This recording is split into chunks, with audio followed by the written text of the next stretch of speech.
Hello, everyone. Thank you for joining us for the Medical Writing Professional Certificate Information Session. I am your hostess. My name is Jessica Bradford. My pronouns are she and her. And I am currently in sunny San Diego, where it's actually raining. We have thunder and lightning, and it's like so foreign to us. We don't know what to do with ourselves. I want to make sure everyone knows that this session is being recorded. And that we will be posting this session on our website after the session is over. So if you have friends or colleagues who wanted to attend and weren't able to, they will be able to watch that recording shortly.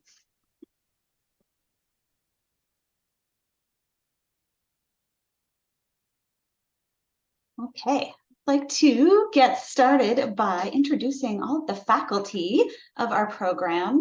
Donna was just talking about a presentation panel that she was on at AMWA, the American Medical Writers Association annual meeting.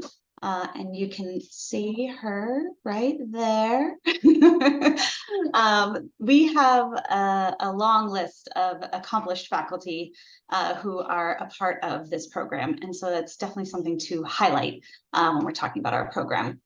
So you can see a list of faculty on the screen, and we have many of those folks here with us today. So Donna, Tim, Tom, Yeshi, did I miss anybody? Are all on our call today. So if you have any questions that come up that you would like to ask specifically to the instructors on the program, you are welcome to do that.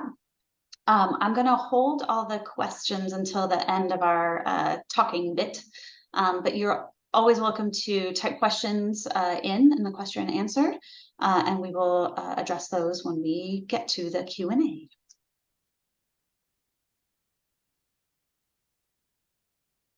This is our agenda for today. We're going to start by talking a bit about the program overview. So what is our medical writing certificate program?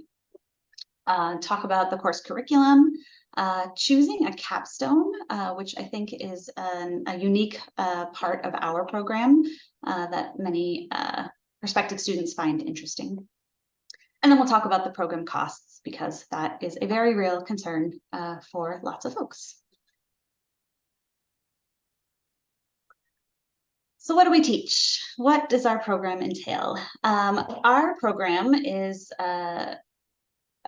includes specialization for those with biomedical or life sciences backgrounds. You can learn how to write scientific documents that are well structured and presented at the right level for your target audience, and gain baseline knowledge and skills to obtain a position as a specialized medical writer. Also in the program, you'll have the opportunity to build a foundational knowledge of the role of medical writers and a variety of specialized skill sets.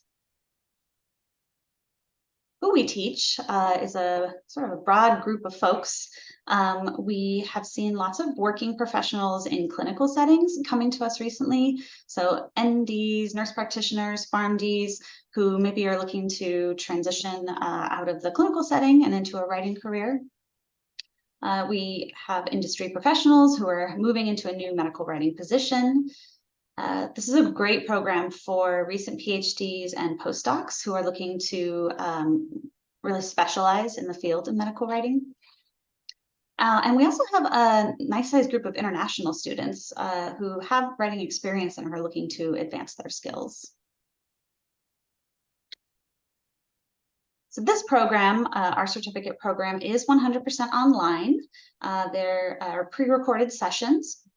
And then for those who would like to be able to meet one-on-one with their professor or meet in groups with other students of the course, that can be done over Zoom. You are able to earn a professional certificate in 15 to 18 months. I have a range there because it really does depend on how much time you're able to devote to the program. So many folks have, busy professional careers and busy family lives. And so it can be done in as little as 15 months, but that's really dedicating full time to the program. And then there are 2 entry points each year, so students can start the program in the fall or spring as of next year, 2024. So that was the how it works. So this is the why it works. And I have become very aware of the benefits of our program as I've been working with different people and talking about it. So with this program, you gain practical hands-on training with leading medical writing and editing industry practitioners, many of whom are on the call right now. The coursework includes real-world examples, and the online format includes micro content. So that's like shorter videos rather than like long recorded lectures. And this gives some flexibility for students who are working on this certificate, while they're living the rest of their life. There's also a part of this course that invites critical thinking and decision making. So there is an ethics course that is a part of this program. And so that is a benefit of our program as well. So the course curriculum starts with 7.5 units of prerequisites. And these prerequisites are recommended. So for folks who are brand new to the field, these are absolutely helpful courses to kind of get your feet wet in the world of medical writing. So the prerequisites include a medical terminology course, a grammar lab, clinical trials and regulatory writing primer, and then also practical clinical statistics for non-statisticians. These are recommended prerequisites. So for those of you who have educational background or professional background where this knowledge is already you're well schooled in this knowledge, you are welcome to send me your CV or resume. You'll see my email address at the end of the presentation, and I can work with you to determine if we can waive any or all of the prerequisites. The required courses, there are 11 units of required courses. So there's an introduction to medical writing and editing, the spectrum of medical writing and editing, and applied medical writing and editing. And these 3 courses at the top are meant to be taken in order. So they are meant to be taken sequentially, starting with the introduction to medical writing. The 2 there that are down near the bottom, the ethics course and designing figures, tables, and graphs, those are also required courses for the certificate, but they can be taken at any point during the certificate. So you don't have to take the 3 courses above there before you take those last 2. And it can be taken in any order. And then in addition to the required courses, students are required to complete 8 units of electives. And you can see a list of the elective options here. 8 units are required, and so it's easy to fulfill that by taking 2 3-unit classes and 1 2-unit class. Many students, because we have 3 courses, 3 or 4, I can count, 4 courses that are 3 units, many students end up taking 3 3-unit courses and actually earning 9 units of electives.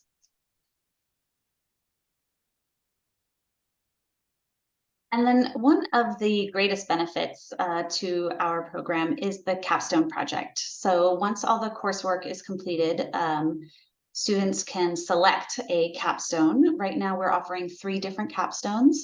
It's a 4-unit course, and it really allows sort of one-on-one real life work example and feedback with the professor. And so we have a couple of the professors that teach these capstones on the call with us. I wonder if you would mind just introducing your capstone and just giving us just a quick 2-minute spiel on what's included in your capstone. Donna, do you mind starting? Sure, I'd be happy to. Thank you, Jessica. So hi, Donna Simcoe. I focus really on publications. And so in the capstone, it's a 10-week capstone where I'm working with a student for them to write their own manuscript.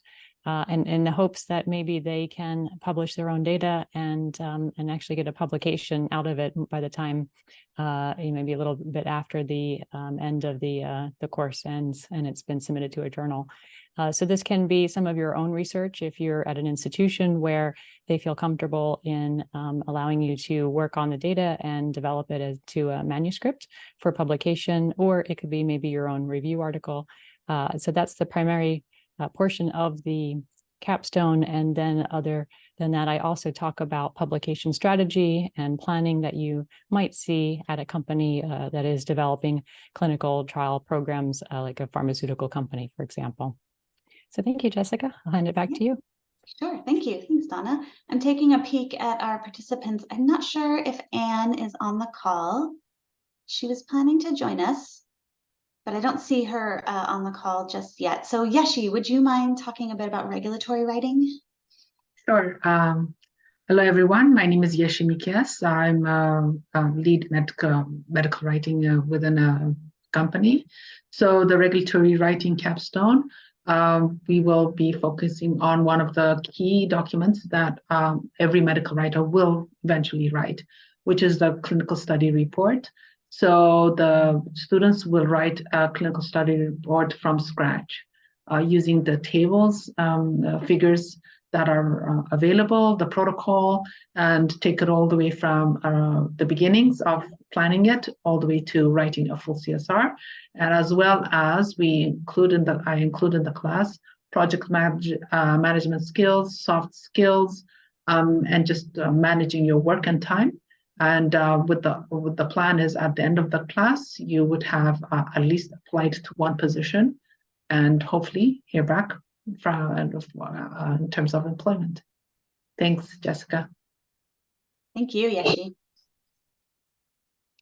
Donna and Yeshi, do either of you have any advice or words of wisdom about how to select a capstone?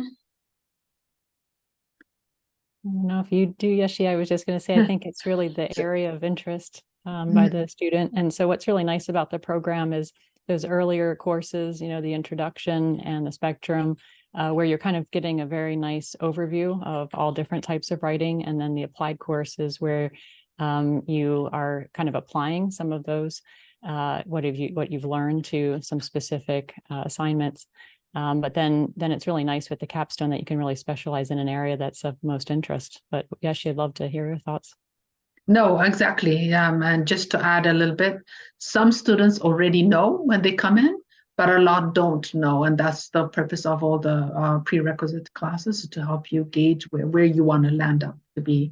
But those who really know where they're going, it is easier for them to navigate through. So, but you never know. I mean, you might know what you want, and then you go through the first few classes, and you can change your mind and decide something different. Yeah. Thank you.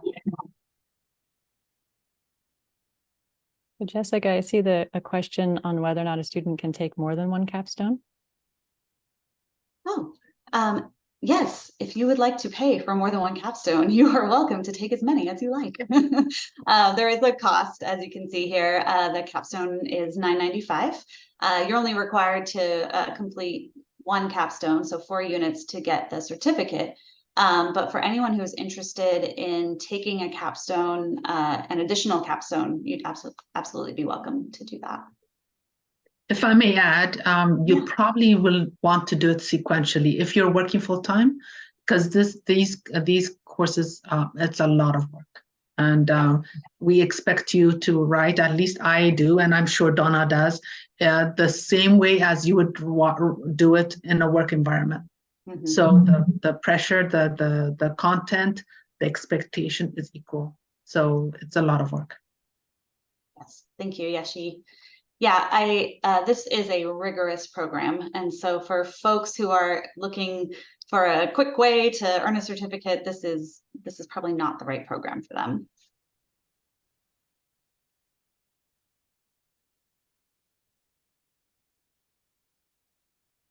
Okay, cost.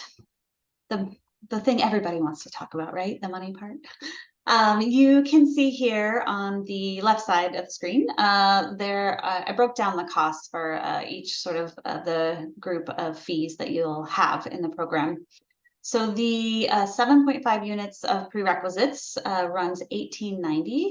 And there are folks who take all 4 prerequisites, and there are folks who are established as medical writers already, and they're looking to kind of expand, their knowledge base. And so they might request to have all 4 of them waived. And so depending on education and experience, we can make that decision. The 11 units of required courses run $25.75, and you pay as you go. So this is not a program where you would have to come up with the tuition up front. You pay for each course as you enroll in the course, which can be really helpful for folks who are trying to lighten the financial burden of this program. The 8 units of electives, depending on which electives are selected, can run between $16.35 and $17.85. And then the capstone, like I said earlier, is a 4-unit course at $9.95. So on the right side, where you see the estimated cost, that does not include the prerequisites, and it also doesn't include the application fee or the certificate fee. So that $55.05 is what it would cost to earn the certificate without having to take any of the prerequisites.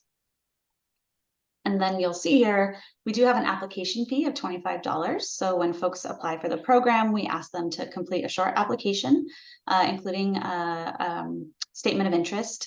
And it really helps me understand what they're looking for in the program to make sure that everyone's goals are aligned and people are starting something that is going to be really valuable for them.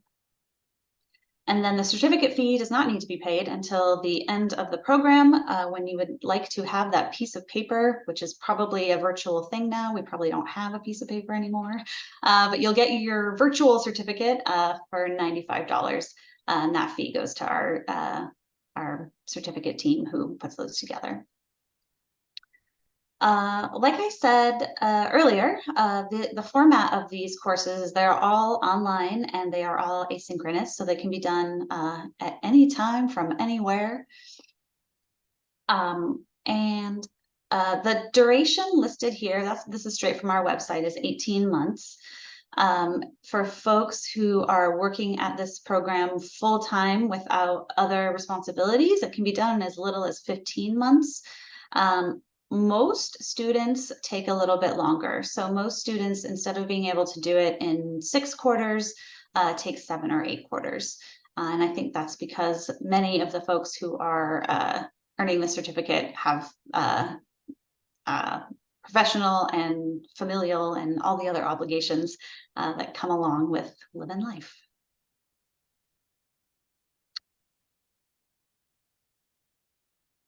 So I'd like to open it up now for an open Q&A. I am going to stop the recording because I do want to post this. So for anyone who is watching this recording after this live version is over, you are welcome to reach out to me if you have questions. This is best way to contact me is via email. So jebradford@ucsd.edu. Everyone, you are all welcome to reach out at any time. And then also here you'll see our website listed, and we also have a LinkedIn group. So you are welcome to check out our LinkedIn group as well.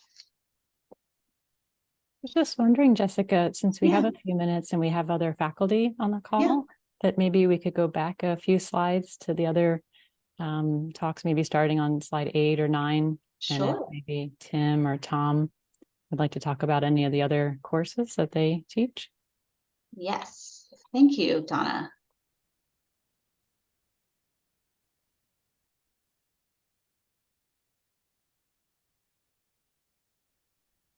I just wanted to mention that in addition to the capstone, I teach myself and Ann Jacobson, we teach part of the applied course there. And that's really, like I'd mentioned earlier, taking the introduction and spectrum, sort of all these learnings from those courses, and then really having sort of hands-on real world items to address in the assignments there. but very happy to turn over to anybody else now. Yeah, be happy just to give a brief overview of the elective that I teach. So my name's Tim Collinson. I'm a Director of Global Publications for a pharmaceutical company. And yeah, what I teach is communicating real world evidence. And also a component of that elective is medical writer professional development. So we actually have a module completely devoted to how to shift from usually a role in academia into a medical communications role. And there's some useful advice and resources there as well. But yeah, the course I teach basically addresses the fact that we're seeing increasingly real world evidence coming into the literature, and it requires a different approach certainly to communicating that in the literature. So the course it's over 7 weeks, and it sets out at the beginning the basics of real world evidence, how it's generated, the types of studies, and it basically doesn't require any prior knowledge. So hopefully some people will be pleased to hear that, but it also has sort of scope to open up some of the complexities to those who are already familiar with it. So we go through some of that. We have a module devoted to a case study, so looking in a lot of detail to some of the real world evidence that can be generated. And then the crux of the course is really how to approach communicating that evidence. So the components of planning, actually writing the publication material, and some of the enhanced and digital techniques that can be very useful in supplementing that kind of publication. Yeah, that's basically an overview of the course there. One of the things that Jessica mentioned actually was that everything's asynchronous, and a question that did come up from one of my students recently was about that, and it's perhaps just worth clarifying that the way the course runs is that we have a discussion board each week. So there is a deadline within the course each week to contribute to the discussion board, and that's actually a really valuable source of exchange and resources and information and discussion. So the students definitely enjoy that aspect of the course, and then there's a final assessment right at the end. So yeah, so that's the overview, and if there's any questions, I'll be happy to answer them at the end. But I'll hand over to perhaps Tom. Oh, you're on mute, Tom. Okay, is that better? Sounds good. Yeah. Okay. Yes, my name's Tom Drake.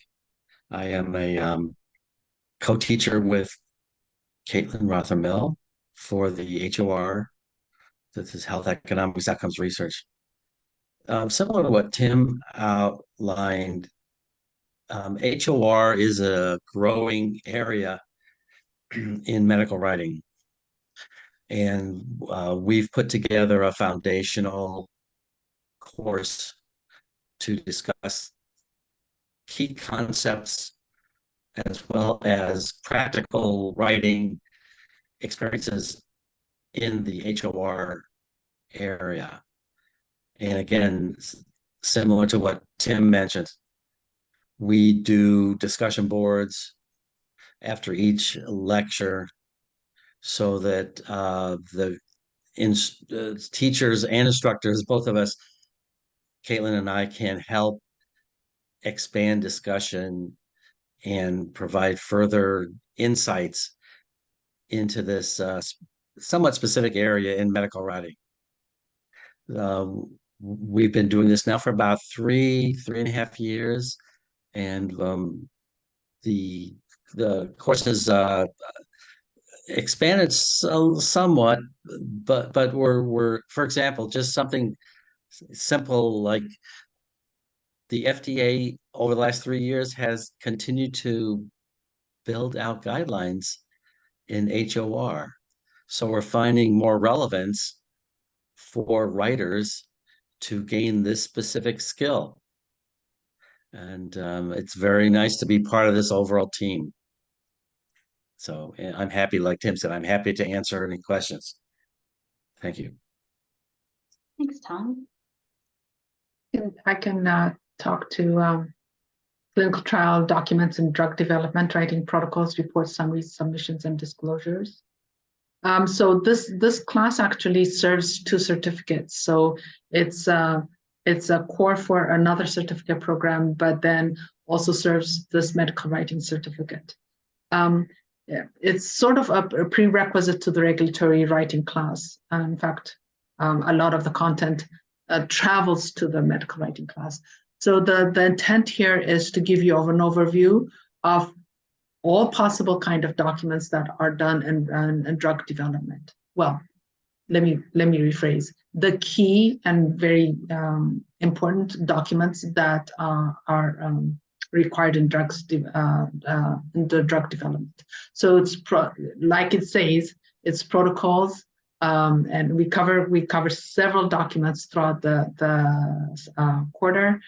You have hands-on experience in writing some of these, as in the real world, as how the agencies are requiring them, and so it gives you a flavor of what these documents are. So it's not necessarily from a medical writing stance, although it serves that.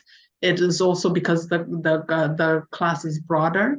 It's clinical managers, regulatory affairs colleagues. So there's a lot of other paths, different people who are in different paths, but they will eventually somewhere along their line of and their career will touch on one or more of these documents. So it encompasses a variety of professions within the pharmaceutical industry, but more, lends itself to medical as well. So happy to answer questions as well. Thanks, Yeshi. All right, I'd like to open it up for questions, if there is anyone who would like to ask us a question. You're welcome to come off mute and ask, or you can also type in your question if you prefer.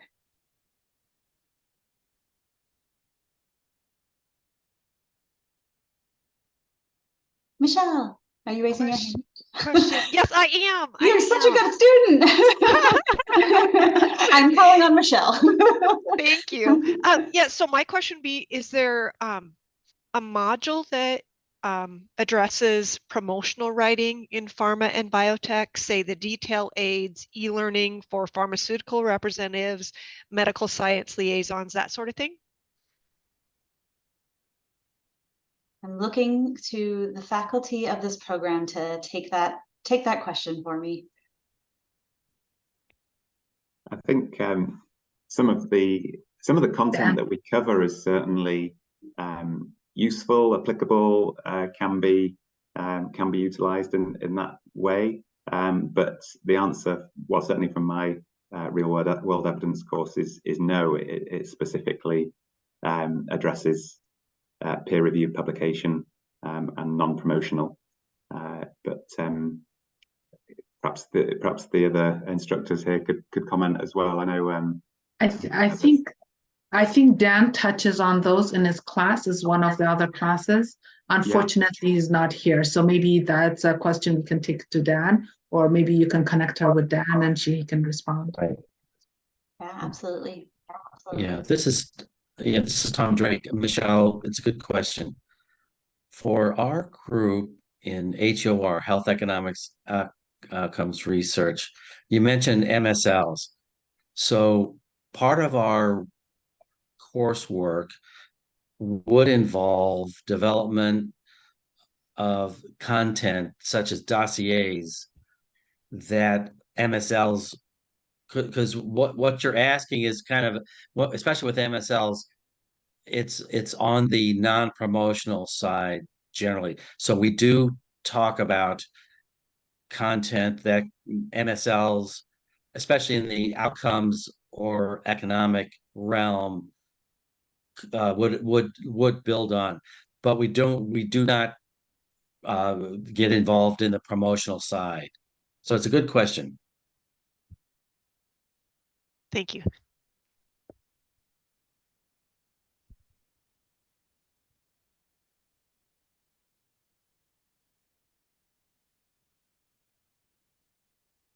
Jessica, there's another question in the chat about, generally speaking, what are the criteria for admission and how competitive is the admissions process? Oh, Are thank you. Are prospective students likely to be admitted if they have relevant R&D backgrounds and can provide a quality writing sample? Let's see. Yes to the second part. Are prospective students likely to be admitted if ... The answer is yes. And generally speaking, what are the criteria for admission and how competitive is the admissions process? The criteria for admission is, I don't want to say it's subjective because that's not what I mean, but I look mostly at people's statement of intent or statement of purpose on applications, because that is where I really get a sense of what sort of program the student is looking for and if this is the right match. It is not a competitive admissions process. So anyone who demonstrates the interest in the field and the ability to take on this rigorous program is likely to be admitted. And if I may add, at least from the regulatory side, just wanted to point out that it will be a lot more advantageous if you had a science background.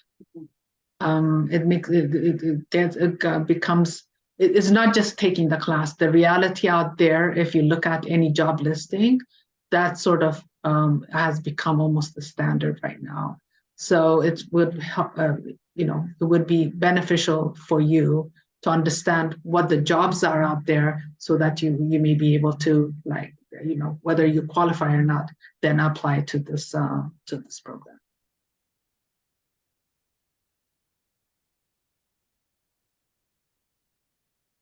Thank you, Yeshi.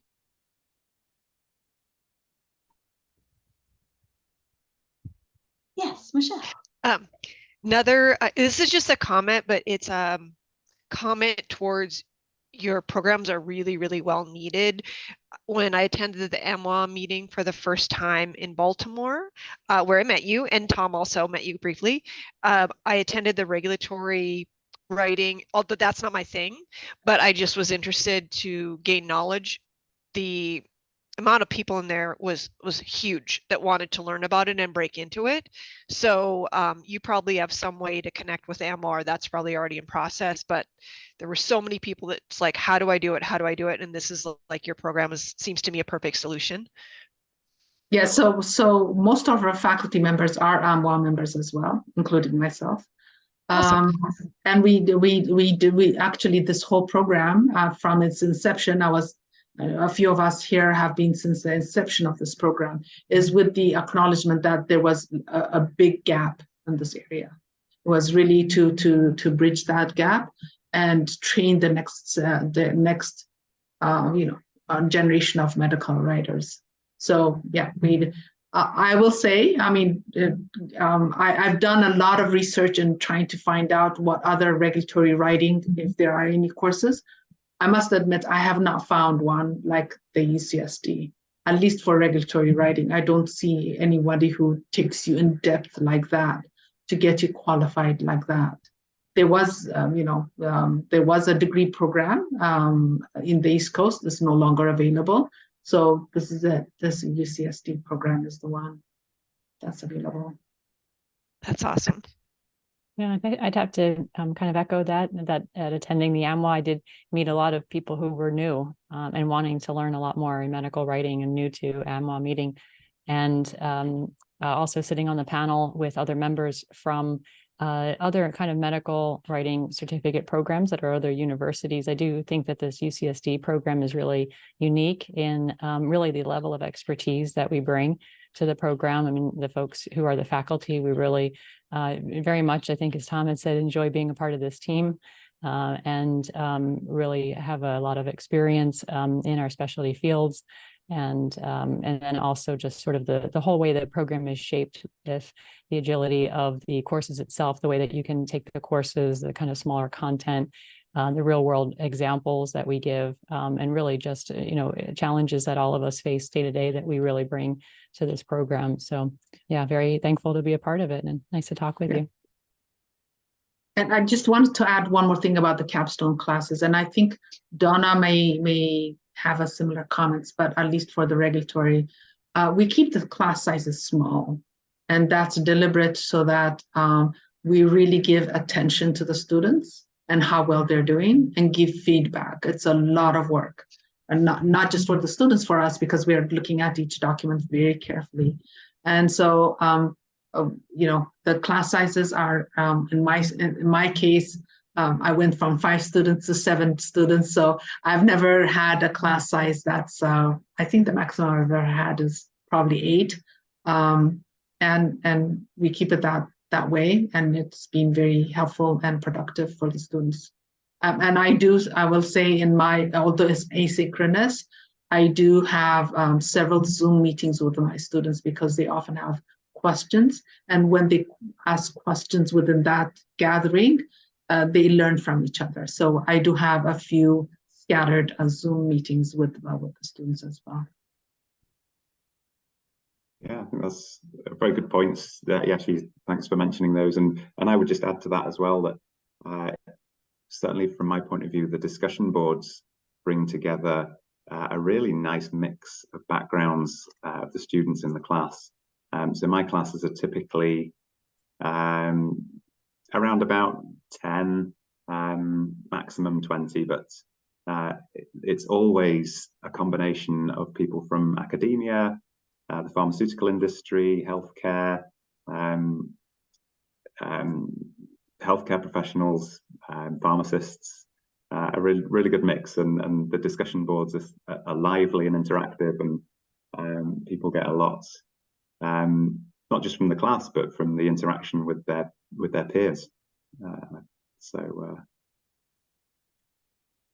What I like too is the global nature of it, that we get to meet students who are all over the world that we wouldn't have met otherwise, and we get to hear about different research being conducted there, and so I really enjoy that aspect too.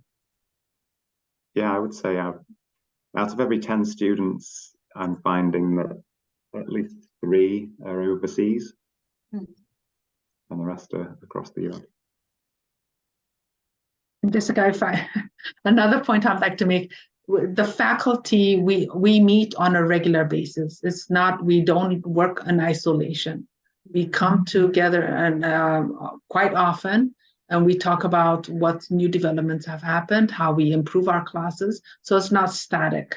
All our classes are very up to date, and really try to embrace what's going on in the real world. And we do update our classes. I mean, I may be writing the regulatory, but I know what Tom is doing and what Tim is doing. So, it's nice to come together, and also, and Donna as well, come together and exchange ideas. Thank you, Yashi. I have to point out, I would be remiss if I did not, that the reason Michelle has such good questions is that she's a plant. She is the newest member of our advisory board as of today. My questions are sincere, though. They are, and I can't wait to share what I've learned with a lot of people who need this information. So, yeah. Fantastic. Thanks, Michelle. I just wanted to make sure that the faculty on the call got a chance to know you and know who you are. Would you mind telling us just a little bit about yourself? Yeah, so I'm totally humbled because I don't have a PhD or an MD or any multiple degrees, but my background from way back when was in the pharmaceutical industry as a sales representative. So there's where my promotional questions come from. And then since 2018, I've done medical writing, and more specifically, and because of my sales background, I just normally gravitate towards the promotional writing aspect, although I appreciate all aspects of medical writing, from drug development, regulatory writing, journal articles and publications. You know, in my pharma career, you know, just talking with different physicians about many papers and lots of interesting stories there. But I do, just a side note, I think there's a real need for to add, if you haven't already thought of it, or doing more for the promotional writing for pharma. So to maybe add that to your curriculum, because I don't know that there are a lot of programs that are doing that.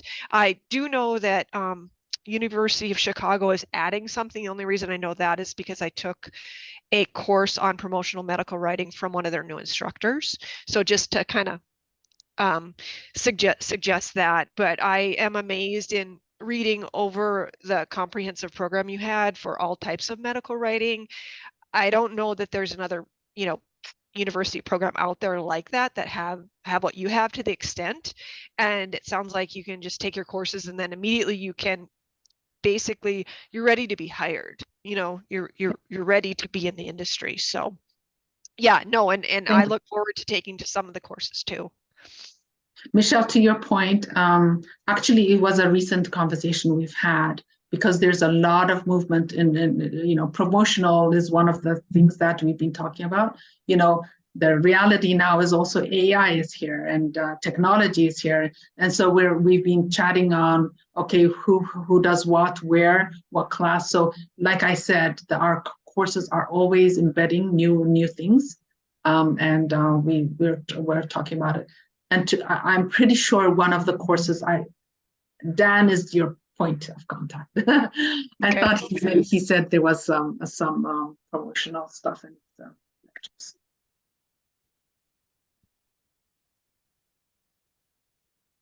Well, I know we are approaching 5 o'clock here because my dog just came over to remind me it's almost time for dinner. Does anyone have any other questions or topics or concerns they'd like to bring up before we wrap up?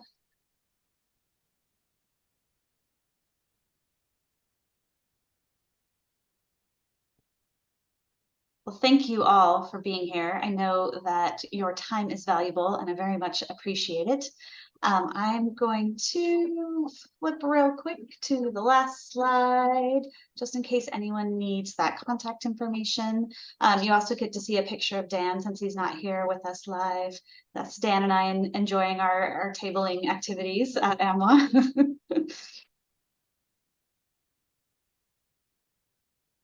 All right, well, I hope you all enjoy the rest of your day and enjoy the holidays next week.